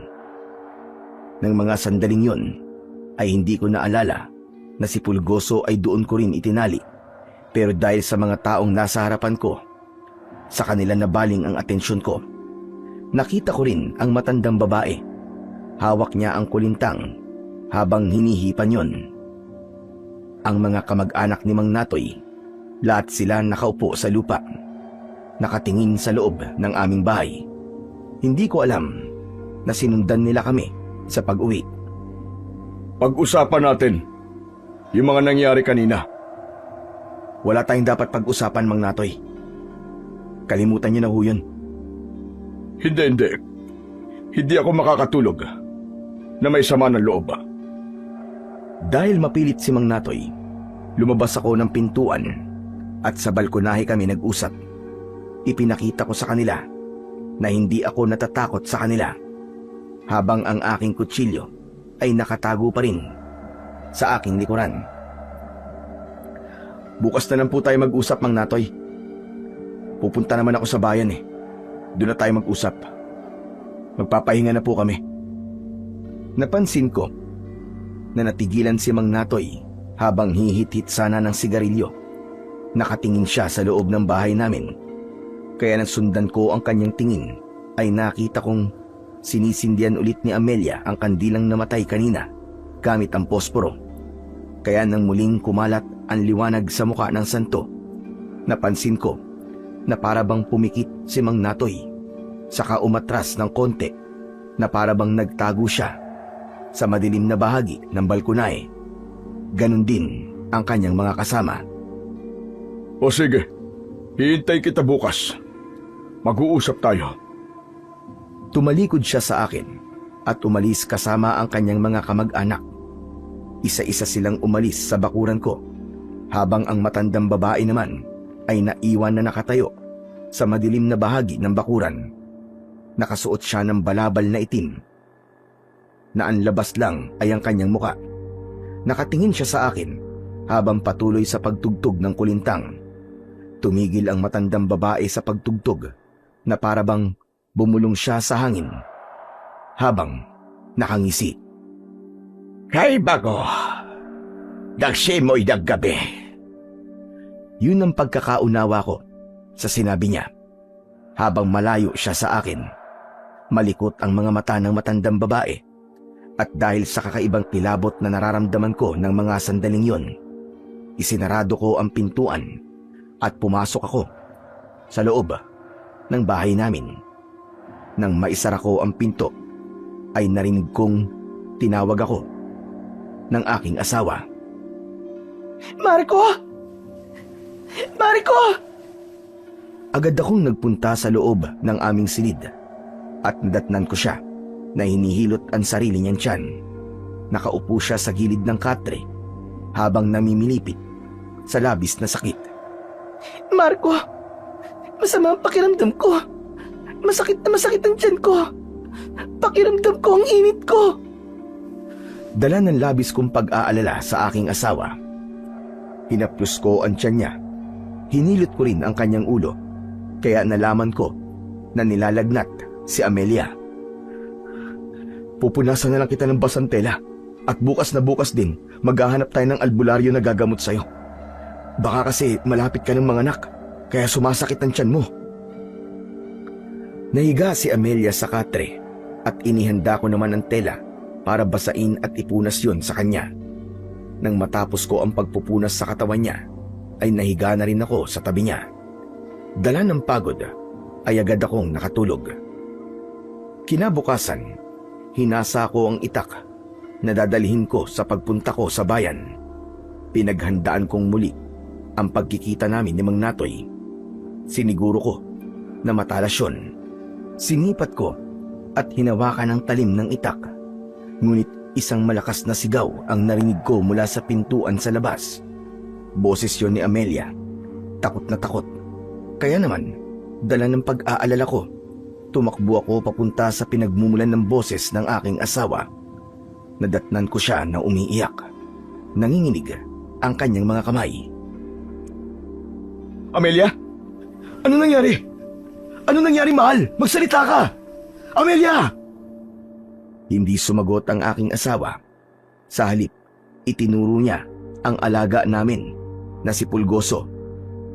Nanlaki ang mga mata ko nang makita ko ang pugot na ulo ni Pulgoso. Nakatusok yun sa matulis na kawayan habang ang dugo ay nakakalat sa lupa. Bakit hindi ko yun naisip? Mahal na mahal ni Amelia si Pulgoso, kaya gano'n na lang ang iyak niya. Niyakap ko siya ng maigpit. Bumakas ang galit sa aking muka. Alam ko na si Mang Natoy ang may gawa nun sa aso namin. Marco! Marco, ang aso natin! Pinatay nila! Huminahon ka. Huminahon ka lang, Amelia. Halika, pumasok muna tayo sa kusina.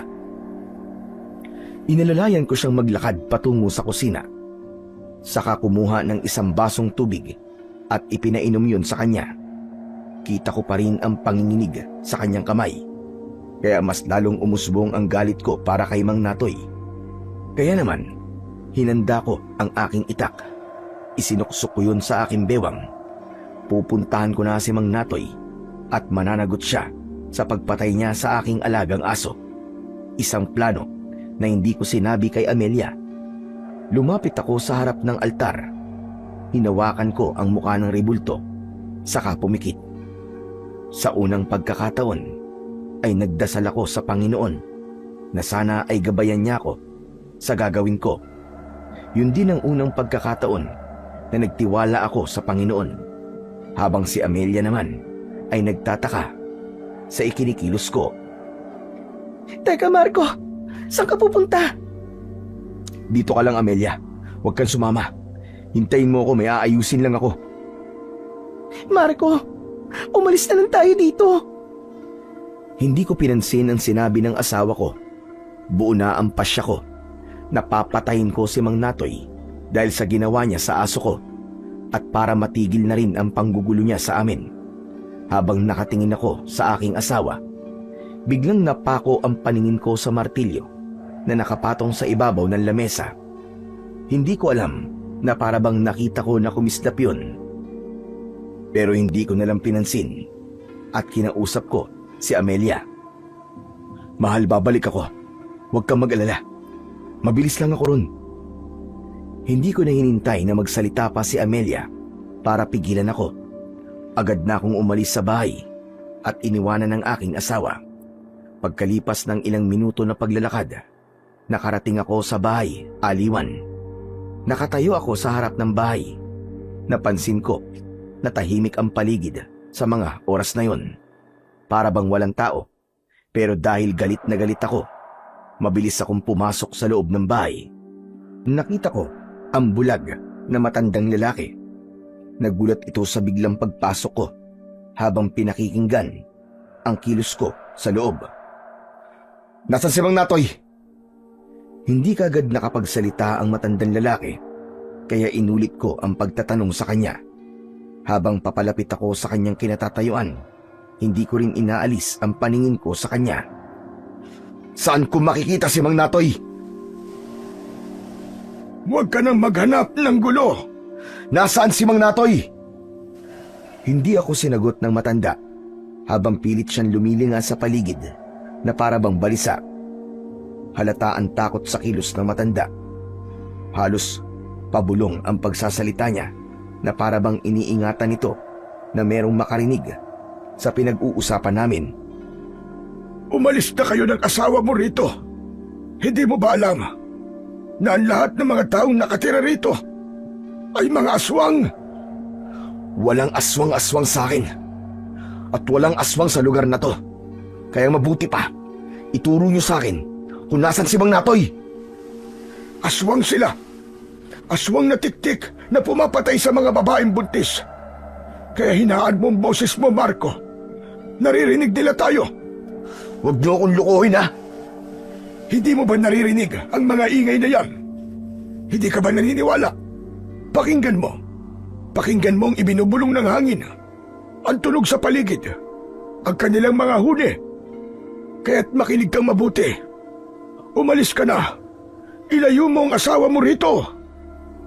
Saglit na tumigil ang matanda sa pagsasalita habang pinakikinggan ang huni ng kulintang sa paligid, pati na ang tunog ng mga gitara at iyakan ng mga babae.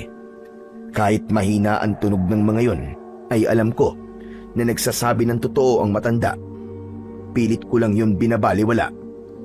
Muling nagsalita ang matandang lalaki na halos pabulong ang boses.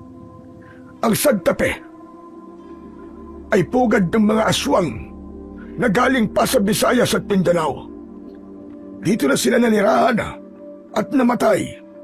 Ngunit ang karamihan sa kanila ay nandito pa rin. Inilinga ko ang paningin sa aming paligid. Nagsimula na ring magtaasan ang mga balahibo ko sa katawan nang dahil sa takot. Nandyan labang sila sa paligid. Sige na, balikan mo na ang asawa mo bago pa sila magising. Ikaw, ano ka? Huwag kang magalala. Tao ako. Hinihintay ko lang ang oras ko dito dahil wala na rin akong pupuntahan. Sige na. Sandali. Hindi mo ba talaga ako nakikilala, Marco? Nang magtanong ang matandang lalaki, biglang bumundol ang kaba ko sa aking dibdib. Pamilyar sa akin ang kanyang boses. Kahit may sunog ang kanyang muka at bulag ang kanyang mga mata, alam ko na si Lolo Agno ang nakikita ko. Bakit nga ba hindi ko kagad napansin yon? Samantalang ang matanda, kahit hindi niya ako nakikita, ay agad niya akong nakilala. Napuno ng katanungan ang isip ko ng mga sandaling yon. Hindi ko alam na dito pa kami magtatagpo sa baryo ng Santa Fe. Teka, Lolo Agno? Lolo Agno, ikaw ba talaga yan? Oo, ako nga ito, Marco. Kagabi pa kita nakilala dahil kilalang kilala ko ang boses mo. Hindi lang ako nakipag-usap sa'yo dahil ayokong malaman nila na magkakilala tayo. Isa pa, nasa harapan natin ang matandang aswang na si Lokreng. Siya ang matandang babae na mahilig magpatugtog ng kulintang. Diyos ko po, Lolo Agno, ano po nangyari sa mukha niyo at sa mga mata niyo? Sinunog nila ako nang malaman nila na binulag ko ang sarili ko. Hindi sila kumakain ng tao na merong kapansanan. Kaya yun lang talaga ang taging naisip kong paraan para ako ay mabuhay. Kaya nanatili akong buhay sa lugar na ito. Kaya nagtataka ako kung bakit kayo nandito ng asawa mo. Dito po kami nakabili ng lupa. Binili po namin ng lupa ni Lola Esther. Mula po sa naipon ko nung nasa kulungan pa tayo. Si Esther baka mo. Matagal na siyang patay, Marco. Pinatay siya ni Natoy at ng mga kasama niya dahil siya ang albularyong gumagamot sa mga batang may sakit noon. Teka, ano po bang ibig sabihin ng pagtugtog po ng kulintang ng matandang babae na si Lola Lokring? Ang kulintang ay pagtatawag ng aswang. Ang ibig sabihin nun, meron silang panibagong bibiktimahin. Sila rin ang pumatay sa 20 kabataan na namatay sa lugar na ito. Kaya kailangan mo nang umalis. Sige na, balikan mo na ang asawa mo at umalis na kayo sa baryong ito sa lalong madaling panahon. Pero paano po kayo, Lolo Agno? Huwag mo na akong alalahanin. Hindi nila ako masasaktan. Teka. Sandali lang. Nagmamadali ang matanda sa pagdukot ng kagamitan sa ilalim ng lamesa niya. Isang kwintas na maliit na kadena ang nakita kong una niyang inilabas mula roon. May palawit yun na isang maliit na bote at iniabot niya yon sa akin. Hawakan mo ito. Kakailanganin mo yan. Pati na mga kagamitang ito. Ang langis na ito ay kumukulo kapag malapit na sila. Naaalala mo ba ang martilyong binigay ko sa iyo? Kung natatandaan mo pa, meron yung taglay na agimat na magagamit mo laban sa kanila. Para saan naman po ang pana na yan, Lolo Agno? Itinuro ko ang isang pana na merong maliliit na palaso na gawa sa metal. May gatilyo yun na parabang sa baril. Sinasabi na yun daw ang pana ng katapusan. Dinampot ni Lolo Agno ang panang yon at ibinigay din niya sa akin. May kapangyarihan din ito na patayin sila. Ipagamit mo yan sa asawa mo. Sige na, bumalik ka na sa asawa mo. Puntahan mo na siya. Magmadali ka. Halos ipagtulakan ako ni Lolo Agno ng mga sandaling yon. Kaya dinampot ko ng lahat ang mga sandatang ibinigay niya sa akin. Saka walang lingon-likod na tumakbo ako at tinahak ang daan pabalik sa aming bahay. Diyos ko. Ang mag-ina ko. Tulungan niyo po sila, Panginoon. Huwag niyo po silang hahayaan na mapahamak. Lakad at takbo ang ginawa ko habang dala ang aking mga sandata. Pagkalipas ng ilang minutong pagtakbo, ay narating ko na sa wakas ang bahay namin. Umakyat kagad ako sa bahay. Itinabi ko muna ang mga sandata at inilagay ko sa aking bulsa ang bote ng langis. Pumasok ako sa silid namin at nadatnan ko roon si Amelia na nagtitiklop ng aming damit. Hindi ako nagsalita. Agad ko siyang tinulungan sa pag-iimpake.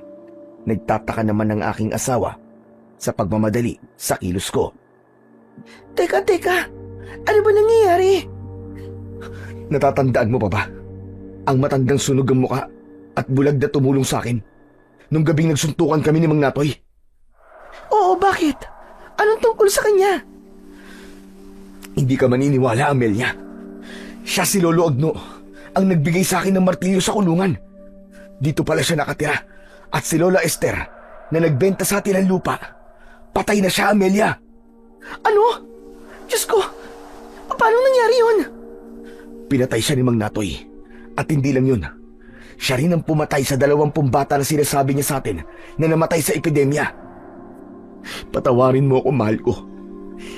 Hindi kagad ako nakinig sa'yo. Hindi dapat tayo nandito. Bumalot ang takot sa muka ng aking asawa nang ipaalam ko sa kanya ang mga natuklasan ko mula sa matanda. Bilisan mo na, Amelia. Aalis na tayo rito. Nang matapos kami sa paghahanda ng damit, ay kinuha ko ang aking martilyo. Iniabot ko naman sa aking asawa ang pana na ibinigay sa akin ni Lolo Agno na maaari daw panlaban sa mga aswang na tiktik. Nagtataka naman si Amelia kung para saan ba ang sandatang yon. Paglabas namin ng pintuan ng bahay, habang dala ko ang 2 bag, narinig ko ang ingay ng tunog mula sa instrumento ng kulintang. Hudyat yun na nagising na ang mga aswang na tiktik. Dinukot ko ang bote ng langis sa aking bulsa at itinaas ko yun sa ere. Kitang-kita namin ni Amelia kung gaano kalakas ang pagkulo ng langis sa loob ng bote. Palatandaan yun na may aswang sa paligid. Pero hindi ko muna yun ipinaalam sa aking asawa dahil ayoko na lalo siyang matakot. Anak ng putya. Mukhang di na tayo makakaalis sa baryo to, Amelia. Ha? Anong ibig mo sabihin? Nasa paligid lamang sila nagbabantay. Binabantayan nila mga kilos natin. Anong gagawin natin, Marco?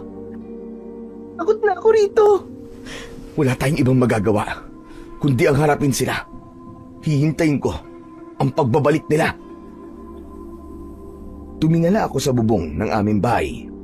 Ibinaba ko ang dala kong mga bag, saka inalalayan si Amelia na pumasok sa loob ng aming kwarto. Tinignan ko ang bawat sulok ng aming bahay. Dito ka lang sa loob ha? May gagawin lang ako saglit sa labas. Tumango ang aking asawa. Mabilis akong umalis sa kanyang harapan dahil iniiwasan ko ang kanyang pagtatanong. Pagkalabas ko ng bahay ay nagpunta naman ako sa kakawyan at kumuha ng mga sanga ng kahoy na may katamtamang sukat para gagawin kong mga sibat. Dinala ko ang mga yon sa loob ng bahay at inilapag ko sa sahig ang mga yon. Tumingin sa akin si Amelia na kanina pang nagtataka sa mga kinikilos ko. Mahal, tulungan mo ako. May gagawin tayo. Mabilis namang kumilos ang aking asawa. Kahit tirap siya sa pag-iipon ng mga nakuha kong kahoy, ay kinaya niya ng walang reklamo. Hindi na niya kinontra ang mga desisyon ko. Gumawa ako ng kulungan para sa aking asawa. Inilagay ko yon sa aming silid para kung sakaling mapasok kami ng mga aswang ay hindi kagad siya masasaktan. Ibinigay ko sa kanya ang langis at pana, habang ako naman ay tinulisan ko ang dulo ng mga kahoy na pinutol ko para gawing sibat. Wala kaming imikan na mag-asawa. Buong araw na inayos namin ang bahay, saka inihanda ang mga sandata. Nakasuksok sa aking bewang ang itak at martilyo. Handang-handa na ako ng mga sandaling yon, habang si Amelia naman ay wala pa ring alam sa totoong dahilan kung bakit ko yon ginagawa. Iniisip pa rin niya na si Mang Natoy ang pinaghahandaan namin. Pagsapit ng gabi, nagbago ang simoy ng hangin, pati ang ingay sa paligid. Marco? Anong ingay na yun? Nasisiguro ko na naghahanda na rin sila sa pagsalakay. Diyos ko, hindi po ako madalas na tumatawag sa inyo. Ngunit sa pagkakataong ito, Panginoon, gabayan niyo po kami. Iligtas niyo po kami laban sa mga masasamang nilalang. Ganon din ang ginawa ng aking asawa. Hawak niya ang rosaryo at taimtim na nanalangin. Kinausap niya rin ang aming anak para hindi makaramdam ng sakit. Hinaplasan ko rin siya ng langis sa tiyan at umasa na may bisa ang bote ng langis para bigyan ng proteksyon ang mag-ina ko. Maya-maya pa, ang angil na aming naririnig ay palapit ng palapit sa aming tirahan. Ganon din ang sigaw ng mga aswang sa paligid at tunog ng kulintang na may kakaibang melodiya. Naniniwala ko na udyat na yon ng pagsalakay ng mga aswang na tiktik sa bahay namin. Panay ang silip ko sa bintana. Inaabangan ko ang pagdating nila. Marco, bakit hindi pa tayo umalis kanina? Pagkakataon na sana natin yun. Hindi mo ba nakita ang langis kanina? Indikasyon yun na malapit lang sila sa bahay natin. Kung umalis tayo kanina at sa daan nila tayo inatake, wala tayong magiging laban sa kanila, Amelia. Pero kung nandito tayo sa loob ng bahay, kahit papano, mahihirapan silang pasukin ka dito. Pero, hindi pa rin tayo ligtas sa bahay na to, Marco. Umalis na rin tayo rito. Naririnig mo ba ang mga tunog na yun? Sila yun. Naghihintay lang sila ng tamang pagkakataon. Sino ba sila? Sino sila, Marco? Hindi ko talaga naiintindihan eh. Diretsahin mo na nga ako. Ano ba talaga ang nangyayari? Mga aswang. Ang mga aswang na tiktik, Amelia. Sina Mang Natoy at ang lahat ng mga taong nakatira sa lugar na to. Lahat sila mga aswang na tiktik. Malapit na silang sumalakay sa atin. Tama ka sa kutob mo. Kakaiba nga ang lugar na to at pinamumugaran ng santapi ng mga aswang. Ano? Sinabi ko naman sa'yo, di ba? Hindi ka kasi nakikinig sa akin eh. Huwag na tayong magsisihan. Tsaka tama ka. Hindi dapat tayo nagpunta sa lugar na to. Dapat nakinig ako sa'yo nung una pa lang. Hindi ko naman alam na mangyayari to eh. Pero wala na tayong magagawa. Nandito na tayo. Inilagay ko sa panganib ang buhay niyo. Tumayo ako at lumapit kay Amelia. Niyakap ko siya ng mahigpit, kaya umiyak siya nang dahil sa labis na takot. Takot na din ako nung mga oras na yon. Pero naisip ko na kailangan kong ipaglaban ang buhay ng mag-ina ko. Lumuhod ako sa harap ni Amelia habang nakaupo siya sa gilid ng katre. Natatakot ako para sa iyo, Amelia. Natatakot ako para sa inyo ng anak natin. Hinawakan ko ang tiyan ni Amelia at kinausap ko ang anak namin na nasa loob ng sinapupunan niya. Anak, pasensya ka na. Pagpasensyaan mo na si Papa. Hindi ko sinasadya, anak. Hindi ko ba ipaliwanag ang takot na nararamdaman ko sa mga sandaling ito, anak? Pero sana, makinig ka kay Papa, ha? Pakinggan mo ako mabuti. May umaaligid sa atin.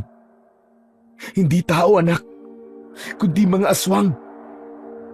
Marco, tama na yan. Umalis na tayo rito. Bilisan na natin.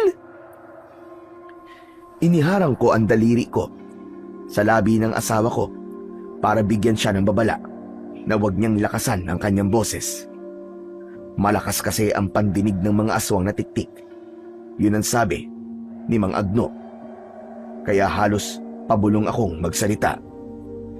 Sige, pero aalis tayo rito ng buhay, Amelia. Basta't makinig ka at maniwala ka sa akin. Walang mangyayaring masama sa atin. May awan, Diyos. Tutulungan niya tayo na makaalis dito ng buhay. Pinahawakan ko mabuti kay Amelia ang bote ng langis. Kahit nanginginig ang mga kamay dahil sa takot, maigpit naman niyang hinawakan ang bote. Amelia, makinig ka. Kailangan kong tulong mo. Kailangan kong kooperasyon mo. Pilitin mo maging matatag para sa anak natin. Yumuko ako sa mga kamay ng asawa ko at marahan ko yung hinalikan bilang pagsusumamo. Nang maramdaman ko ang palad ng aking asawa, saka lamang napanatag ang loob ko. Napapikit ako at ipinagdasal ko sa Panginoon ang aming kaligtasan. Maya-maya pa, bigla akong napatayo nang marinig ang malakas na alulong ng mga aso sa paligid. Kasunod ng ingay ng pag-angil. Pagsilip ko sa bintana, nakita ko ang pangkat ni Mang Natoy. Kakaiba na ang kanilang mga itsura. Tumayo sila sa harapan ng bakuran namin habang nakahanay. Nakalitaw ang kanilang mga pangil at nakalaylay ang mahahaba nilang mga dila.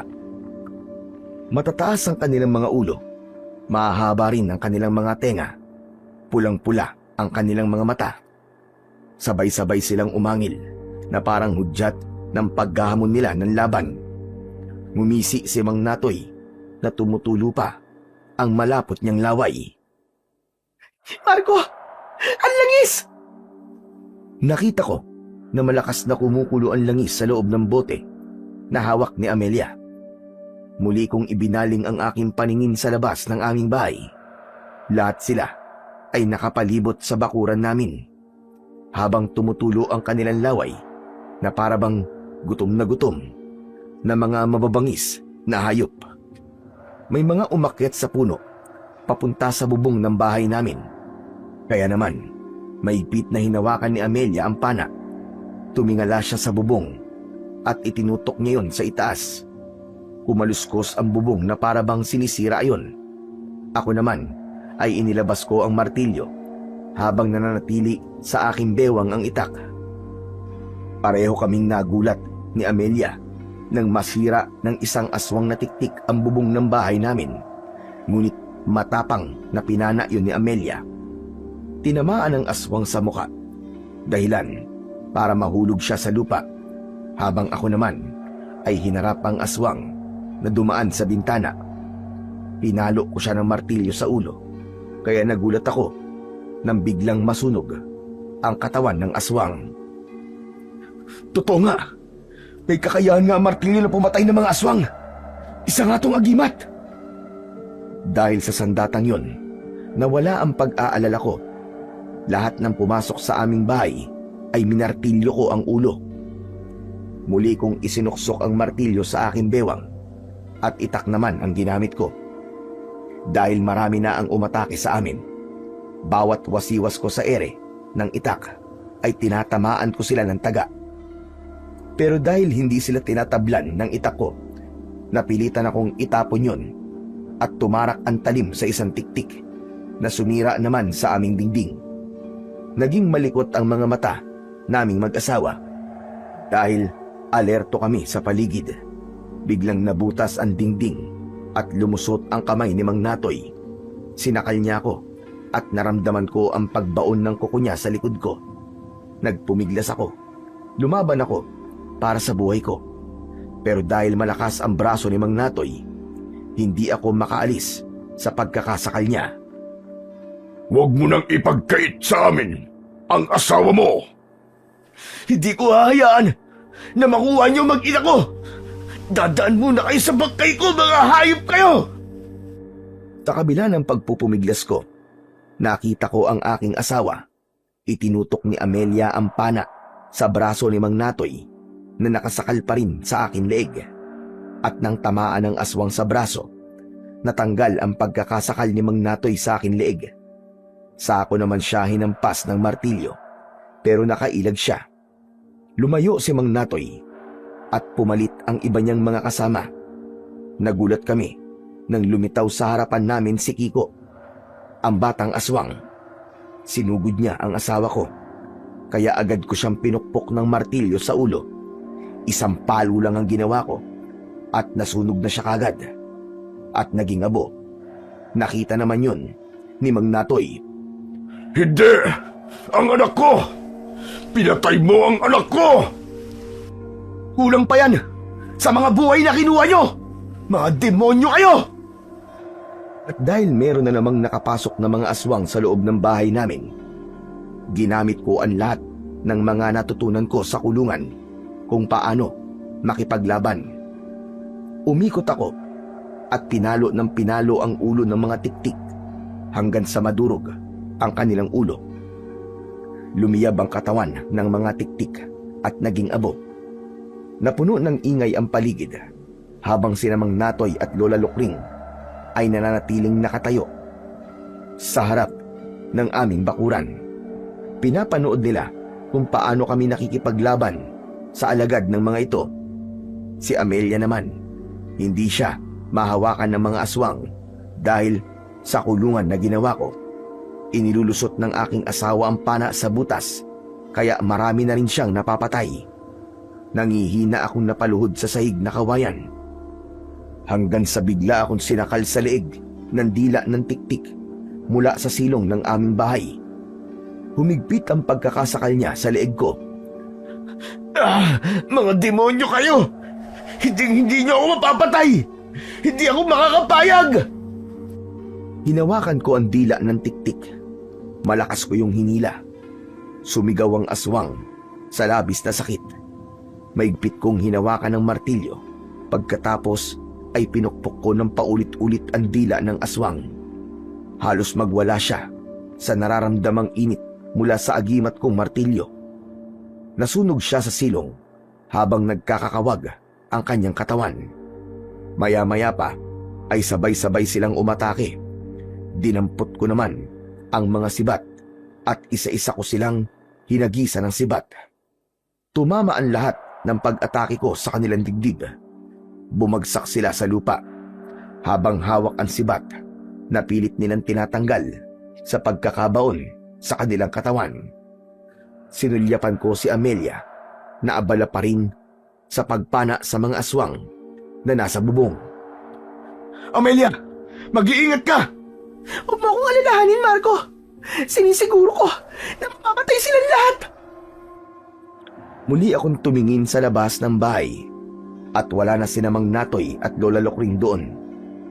hanggang sa bigla na lamang silang lumitaw sa aking harapan at nagpakawala sila ng tig-isang suntok sa akin na tumama naman sa aking dibdib at muka. Bumagsak ako ng pasadsad sa sahig. Nakita ko si Lola Lokring na sinisira ang harang sa kulungan ng asawa ko, pero dahil pati yun ay nilagyan ko ng langis. Napaso siya. Napasigaw siya dahil sa sakit. Pinana ito ni Amelia. Tumama yon sa dibdib ng matanda. Agad naman akong bumangon at tangka na sanang aatakihin ko ito ng palo ng martilyo. Ngunit nahawakan ako ni Mang Natoy sa braso. Sinuntok niya ako, pero naiharang ko sa kamay niya ang martilyo. Tumalsik si Mang Natoy dahil sa kapangyarihang taglay ng hawak kong agimat. Dahil doon, nakita ko na kumislap ang kanyang kwintas. Hindi kaya naroon ang lakas niya sa suot niyang kwintas? Sinubukan kong lumapit sa kanya at nakipaglaban ng mano-mano kay Mang Natoy, pero biglang naagaw ang atensyon ko nang sumigaw si Amelia. Marco! Marco! Pagtingin ko, dumaan pala si Lola Lokring sa silong at sinira na yon. Nagawa niyang mahila ang paa ni Amelia, kaya wala akong nagawa kundi iwanan ang nakahigang si Mang Natoy. Tinulungan ko muna ang asawa ko mula sa aswang na si Lola Lokring. Nabitiwan ng aking asawa ang pana dahil sa pagpupumiglas niya. Pero nang lalapitan ko na sana ang kinaroroonan ng asawa ko, nahawakan na naman ako sa paa ni Mang Natoy. Saan ka pupunta? Dito ka lang. Tayo magtuos. Pabayaan mo na ang asawa mo. Hindi ko hayaan na makuha niyo ang mag-ina ko! Sinipa ko siya sa muka at pinukpok ko ang kamay niya gamit ang martilyo. Nabitiwan niya ang paa ko. Sa kabila ng pagpapambuno namin ni Mang Natoy, mas inisip ko ang kalagayan ni Amelia. Kitang-kita ko na malapit na siyang mahulog sa silong at baka tuluyang makalabas sa ginawa kong kulungan. Pero ginawa ng asawa ko ang lahat para hindi magtagumpay ang aswang na si Lola Lokring. Akin ka na! Sa akin ka na ngayon! Sa akin na ang anak niya! Bitiwan mo ako, hayop ka! Marco! Marco, tulungan mo ako sa demonyong ito! Amelia! Huwag ka lalabas! Lumaban ka! Huwag ka magpapatalo sa kanya! Isuot mo sa leg niya ang kwintas na bote ng langis! Sinunod ako ng aking asawa habang nagpapambuno naman kami ni Mang Natoy. Tumalsik ang hawak kong martilyo. Nakipag-agawan ako sa kanya sa martilyo dahil akala niya mahahawakan niya yon. Sakto na nakapitan niya na ang hawakan ng martilyo. Nasunog ang kamay niya at naputol. Umalingaw-ngaw ang sigaw niya sa buong paligid dahil sa labis na sakit. Ang kamay ko! Walang hiya ka! Magbabayad ka! Mabilis kong dinampot ang martilyo at nang mahawakan ko yon, agad ko siyang pinalo ng aking martilyo. Sa ulo at dibdib ang tama niya na halos mabasag ang kanyang bungo. Kinuha ko ang suot niyang kwintas. Sinira ko yon at pinukpok din ang martilyo. Saka lang gumapang ang apoy sa katawan ni Mang Natoy habang nagkikisay ang katawan hanggang sa tuluyang nasunog at naging abo. Kasunod ng pagkamatay ni Mang Natoy, lumiyab din ang katawan ni Lola Lokring dahil nagawa ng asawa ko na maisuot niya ang kwintas sa leeg ng aswang. Nagkikisay ang katawan ng aswang na si Lola Lokring habang binabalot siya ng makapal na usok. Saka unti-unting nilamon ng apoy hanggang sa tuluyan ng matunaw ang kanyang katawan. Kumalat ang apoy sa sahig na nagsisimula ng tumupok sa bahay namin. Lumiwanag ang hawak kong martilyo at ang liwanag na yon ang pumatay naman sa ibang mga aswang na tiktik na nasa labas pa rin ng bahay. Nasunog sila ng liwanag ng agimat ng martilyo ko hanggang sa maging abo silang lahat at tinangay ng hangin. Nilapitan ko ang asawa kong si Amelia at hinila ang kanyang kamay. Mahal ko, salamat sa Diyos. Halika na, lumabas na tayo ng bahay. Malapit na masunog ang bahay natin. Marco, masakit ang paa ko. Hindi ko maigalaw. Nakita ko na may gasgas ang binti niya dahil sa kuko ni Lola Lukring kanina. Kaya binuhat ko na lang siya at tumakbo papalabas ng bahay. Saktong paglabas namin, lumagablab na ang malaking apoy sa buong bahay namin.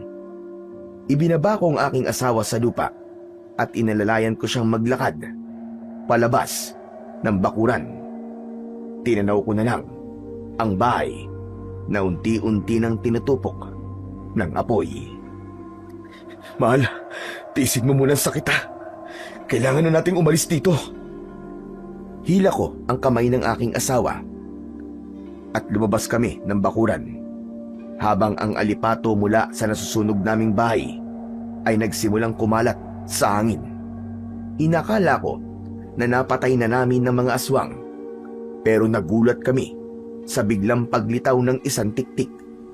Mukha siyang paniki na pasuray-suray sa paglalakad papalapit sa aming kinaroroonan pero biglang lumitaw sa likod ng aswang si Lolo Agno. Binuhusan niya ng langis ang ulo nito.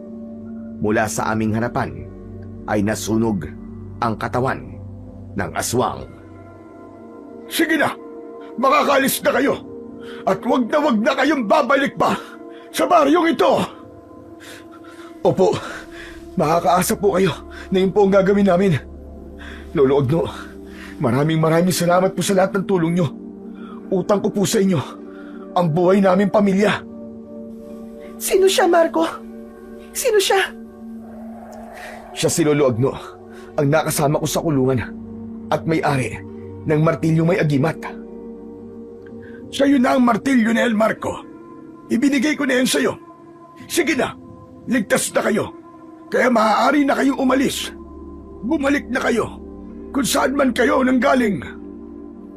Mabilis naming tinaak ang daan palabas ng baryo ng Santa Fe. Sa isang tahimik na paligid ay nakahinga kami ng maluwag.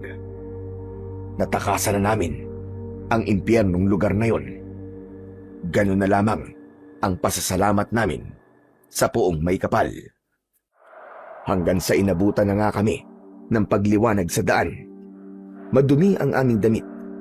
May mga sugat sa katawan at walang sapin ang aming mga paa.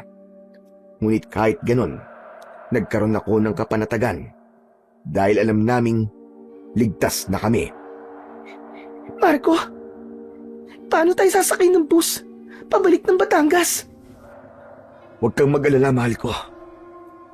Palagi nagpapadala ang Diyos ng mga taong may mabubuting kalooban para tayo ay tulungan. Nakangiti ako ng mga oras na yon dahil muling bumalik ang pagtitiwala ko sa Diyos. Palagi kong aalalahanin ang mga nangyari sa amin upang maalala ko kung paanong naging mabuti sa amin ang Panginoon. Iniligtas niya kami sa kapahamakan at natalo pa namin ang mga aswang na tiktik. Tahimik kaming naglakad hanggang sa makarating kami sa gilid ng daan kung saan kami ibinaba ng lalaking naghatid sa amin sa lugar na yon. Hindi nga nagtagal, biglang tumigil sa tapat namin ang isang lalaking nakasakay sa kalabaw. Teka, mahal, tignan mo. Hindi ba't siya rin yung sinakyan natin na magpunta tayo rito? O diba sabi ko sa iyo ipinadala siya ng Diyos sa atin para tulungan tayo, mahal. Pagtingin namin sa mukha ng lalaki, ay nakangiti siyang nakatingin din sa amin. Sinabi niya na dumaan daw muna kami sa bahay niya para makapagpalit ng damit. Dahil doon, nagkaroon kami ng pagkakataon para maikwento sa kanya ang mga nangyari sa amin. Nakilala namin ang lalaki sa pangalang Mang Rodel. Nang makarating kami sa bahay ni Mang Rodel, inasikaso niya kami ng gusto. Ginamot ang mga sugat namin. Binigyan kami ng sapin sa paa at pera na pamasahe, kalakip ang isang numero ng kanyang telepono sa Batangas. Maraming salamat po sa kabutihan niyo, Mang Rodel. Tatanawin po namin ito na isang malaking utang na loob. Nakangiting tumango sa akin si Mang Rodel at inihatid kami hanggang sa sakayan ng bus. Hindi nga po nagtagal ay nakauwi na kami sa Batangas. Natanggap na kami ng aming mga magulang nang malaman nila kung paano akong nakipaglaban sa mga aswang para lamang protektahan ang aking mag-ina. Pagkatapos ng mga nangyaring yon, hawak ko pa rin ang bote ng langis na ibinigay sa akin ni Lolo Agno. Ganon din ang mahiwagang martilyo na may agimat. Sa kasalukuyan po ay kasal na kami ni Amelia at magkasundo na ang mga magulang namin. Biniyayaan kami ng anak na lalaki na pinangalanan ko naman na Agno, sunod sa pangalan ni Lolo Agno. Ang pinakamasayang nangyari po sa buhay ko ay ang bumalik kami sa Batangas. Nagkita ulit kami ni Mang Rodel at natuklasan ko na isa pala siyang mayaman na nagmamay-ari ng isang malaking kumpanya ng patahian sa Batangas. Binigyan niya po ako ng trabaho bilang isang supervisor sa kanyang kumpanya. Bagay daw yun sa akin para matakot daw sa akin ang mga pasaway niyang empleyado. Ipinaramdam niya sa akin na kahit labas ako ng kulungan ay meron pa rin akong karapatan na magtrabaho ng maayos at marangal na hindi hinuhusgan ng iba. Kaya naman, sinuklian ko ng kabutihan ang mahalagang tulong na yon sa akin ni Mang Rodel. At syempre, higit sa lahat, nagpapasalamat ako sa Panginoong Diyos na siyang naging dahilan ng mga kabutihang nangyayari sa buhay ko. Sana po ay kapulutan po ng aral ng ibang naliligaw ng landas ang istoryang ibinahagi ko sa inyong programa. Gagamitin ko rin po itong pagkakataon upang masabi sa taong napatay ko na kahit wala na siya sa mundong ito, sana malaman niya at marinig niya saan man siya naroroon na lubos po akong nagsisisi sa mga nagawa kong kasalanan at habang buhay ko pong pagbabayaran yon sa paraan ng paggawa ko ng kabutihan at pagtulong sa aking kapwa. At muli, marami pong salamat sa pagbabasa. Sana po ay marami pa pong magpadala ng kwento sa inyong programa. Lubos pong nagpapasalamat, Marco.